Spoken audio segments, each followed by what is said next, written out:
जनसंख्या नियंत्रण हो तो सबके लिए बराबर हो। अब चच्चे के 30-30 बच्चे हैं और हिंदुओं के 4 की हमने बात क्या कह दी, अभी तो भाई नहीं होंगे कई लोगों के, कल ही तो बात कही, इतने जल्दी थोड़ी हो गए होंगे। हमने तो कई बार लोगों को खुजली होने लगी है। तो हमें लगता है कि ये बहुत ही संकुचित मानसिकता है। हम जनसंख्या नियंत्रण कानून का समानता के साथ लागू के पक्षधर हैं कि सब पे लागू हो, तो हम पे लागू हो तो दूसरे मजहबियों पे भी लागू। अब ऐसा नहीं होगा कि हाँ बच्चे 2 ही अच्छे, तो हिंदू बेचारे 2 ही बच्चे कर रहे हैं और उनके 30-30 बच्चे हो रहे हैं। पूजन में हमें जाने का सौभाग्य मिला।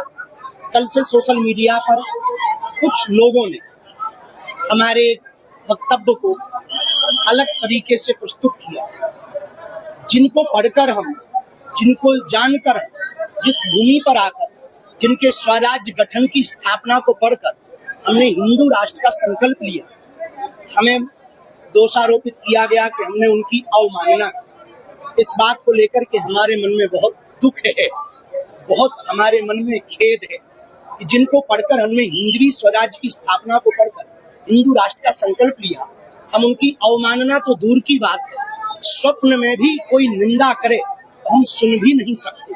और हम तो क्या, इस देश का प्रत्येक सनातनी यदि आज जीवित है, जिंदा है, हिंदुत्व के लिए यदि वो सजग है, तो सबसे बड़ा श्रेय छत्रपति वीर शिवाजी महाराज का। और हमें इस बात का दुख है कि जो छत्रपति वीर शिवाजी को मानते हैं, चाहे वो संभाजी विग्रह के लोग हों अथवा फिर मराठा साम्राज्य में परंपरा में अपने जीवन को जीने वाले मराठा हों, वो हमारे ही लोग हैं।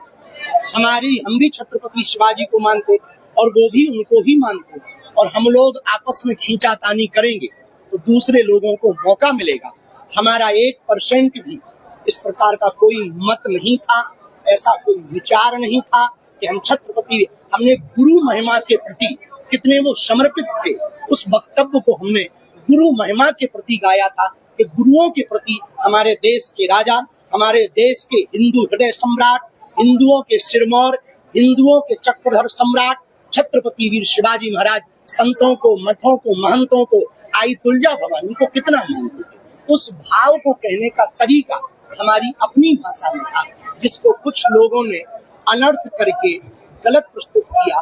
किसी को उससे ठेस पहुंचाओ तो हम उसके लिए हृदय से क्षमा प्रार्थी भी हैं, और हम ये भी कहेंगे कि हमारी बात को अनर्गल प्रस्तुत न किया जाए, क्योंकि हम जीते भी शिवाजी के, छत्रपति शिवाजी के लिए है, मरते भी उनके लिए है, हमारा जीवन भी उनके स्वराज्य की स्थापना के लिए है। और हम हिंदू राष्ट्र की कल्पना या विचारधारा हमने जो ली है वो उनसे ही ली है, तो हम भला स्वप्न में उनकी कैसे अवमानना कर सकते।